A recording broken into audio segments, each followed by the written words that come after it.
दोस्तों, target with SD में आप सभी का स्वागत है। आज हम लोग बायोलॉजी के अति महत्वपूर्ण 10 प्रश्नों को लेकर आए हैं। यहाँ से आपके एग्जाम में बहुत मदद मिलेगा। तो चलिए देखते हैं पहला प्रश्न कौन सा है। मायोग्लोबिन में कौन सी धातु पाई जाती है? तो मायोग्लोबिन में ऑप्शन नंबर डी लोहा पाई जाती है। मायोग्लोबिन लगभग सभी स्तनधारियों, सामान्यतः कशेरुकी प्राणियों के पेशीय ऊतकों में पाया जाने वाला एक प्रोटीन है। तो मायोग्लोबिन क्या है? तो एक प्रकार से स्तनधारियों में पाया जाने वाला एक प्रोटीन है और लोहा इसका आवश्यक घटक है मायोग्लोबिन का। नेक्स्ट प्रश्न में चलते हैं। निम्नलिखित में से श्वान उपजातियों में कौन भौंकने में असमर्थ है? इसमें से कौन सा ऐसा है जो भौंकने में असमर्थ है? ऑप्शन ए डिंगो, बी एल्सिनियन, सी डायमेल्सियन और डी इनमें से कोई नहीं। Option number A is right answer, dingo. Dingo एवं बसेंजी श्वान की वे उपजातियां हैं जो सामान्य कुत्तों की तरह न भौंक कर एक तरह के आलाप की ध्वनि उत्पन्न करते हैं। कौन? तो डिंगो जो है यह भौंक नहीं सकता है, एक तरह से आलाप करता है। यह आप यहाँ से याद रखेंगे। चलते हैं नेक्स्ट प्रश्न की ओर। रेड रिबन एक्सप्रेस चलता फिरता दृश्य साधन किसके लिए? तो एड्स हेतु जागरूकता उत्पन्न करने के लिए। रेड रिबन एक्सप्रेस का उद्देश्य देश भर में घूमकर लोगों को HIV एड्स बीमारी के खतरे और इससे बचाव के तरीकों के बारे में जागरूक करता है, जिसके लिए इसमें एड्स से संबंधित प्रदर्शनी लगाई जाती है। तो रेड रिबन, आप यह नहीं समझे कि रेड रिबन कोई एक्सप्रेस, कोई ट्रेन, कोई यात्री, मतलब क्या, यह एड्स से संबंधित जागरूकता फैलाने के लिए यह चलता है। यह आप यहाँ से याद रखेंगे। चलते हैं नेक्स्ट प्रश्न की ओर। नेक्स्ट प्रश्न है, मानव शरीर के भीतरी भाग में रोगों की पहचान की जाती है किससे? तो मानव शरीर के भीतरी भाग में रोगों की पहचान option number B right answer, endoscopy यंत्र से किया जाता है। मानव शरीर के भीतरी भाग में रोग की पहचान एंडोस्कोप नामक यंत्र द्वारा किया जाता है। और कार्डियोग्राफ क्या है? तो कार्डियोग्राफ हृदय की गति को अभिनियंत्रित करने वाला उपकरण है। मतलब क्या, हृदय की गति को कौन नियंत्रित करता है? तो कार्डियोग्राफ के द्वारा हृदय की गति को अभिनियंत्रित किया जाता है। जायरोस्कोप द्वारा क्या किया जाता है? तो जायरोस्कोप एक ऐसा यंत्र है जिससे किसी वस्तु की कोणीय स्थिति, मतलब झुकाव को मापा जाता है। और कैस्कोग्राफ तो आप लोगों को पता ही होगा, पौधे की वृद्धि की माप की जाती है कैस्कोग्राफ के द्वारा। तो मानव शरीर के भीतर रोगों की पहचान किस द्वारा की जाती है? तो endoscope. Option number B is right answer. Next प्रश्न है, जब डॉक्टर किसी को कहता है कि उसे क्या कहता है, उसे टेट्राप्लेजिया हो गया है, तो उसका आशय होता है उसे कौन सा पक्षाघात हो गया है? तो जब डॉक्टर किसी को कहता है कि उसे टेट्राप्लेजिया हो गया है, तो इसका मतलब यह है कि उसे दोनों हाथों एवं पैरों का पक्षाघात हो गया है। Option number D right answer, दोनों हाथों एवं दोनों पैरों का। टेट्राप्लेजिया तात्पर्य दोनों हाथों एवं दोनों पैरों के पक्षाघात से है। इसे क्वाड्रीप्लेजिया भी कहा जाता है। क्या? तो इसे क्वाड्रीप्लेजिया भी कहा जाता है।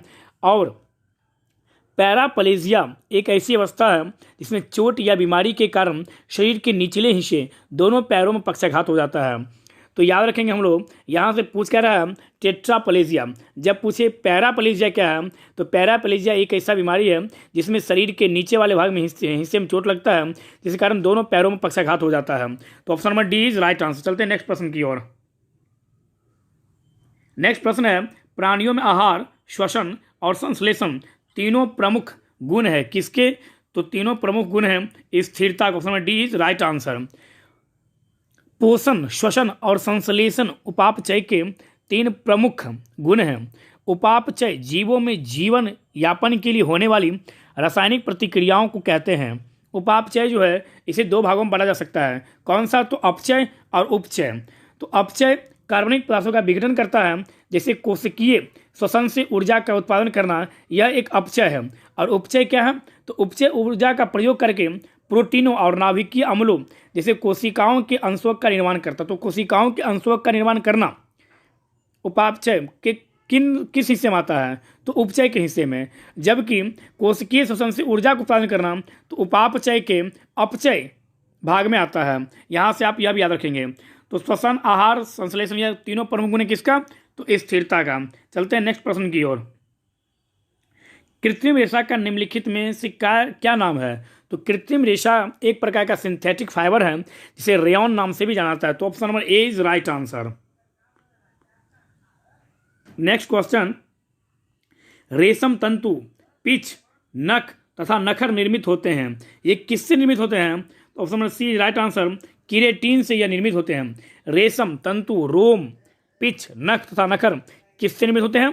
तो ये तीनों के तीनों केराटिन नामक जो प्रोटीन है उससे निर्मित होते हैं। यह आप यहां से याद रखेंगे। चलते हैं नेक्स्ट प्रश्न की ओर। निम्नलिखित में से कौन सा पादप रेशा तने से प्राप्त होता है? कौन सा पादप रेशा ऐसा है जो तने से प्राप्त होता है? तो option number D is right answer. सनई जो है यह तने से प्राप्त होने वाला एक रेशा है। आप यहां से यह भी याद रखेंगे। इसी तरह से कभी पूछ दे आपसे कि कौन सा जीव ऐसा है जो अपनी त्वचा से सांस लेता है, बहुत बार यह पूछा जा चुका है। और ऑप्शन दे आपको मछली, मेढक, कबूतर और तिलचट्टा। तो यहाँ पर आंसर होगा मेढक। मेढक उभयचर वर्ग का जंतु है जो पानी तथा जमीन दोनों जगह पर रह सकता है। यह शीत रक्त का प्राणी है जो वातावरण के अनुसार अपने शरीर का तापमान घटाते बढ़ाते रहते हैं। मेढक की त्वचा उच्च पारगम्य होती है जिससे होकर ऑक्सीजन तथा कार्बन डाइऑक्साइड गुजर सकती है। इस अद्वितीय विशेषता के कारण मेढक अपनी त्वचा से सांस ले सकता है। स्थल पर एक वयस्क मेढक अपने फेफड़ों द्वारा श्वसन करता है।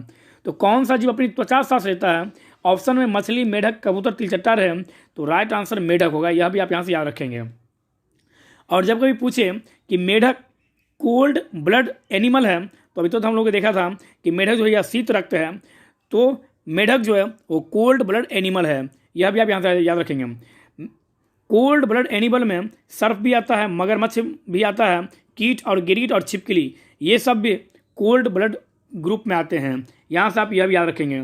तो इस प्रकार से आज हम लोग कुछ महत्वपूर्ण 10 प्रश्नों को देखे हैं और हम उम्मीद करते हैं कि यहाँ से यह प्रश्न आपको अच्छा लगा होगा और आपके प्रैक्टिस सेट में बहुत ही मदद मिलेगा यहाँ से।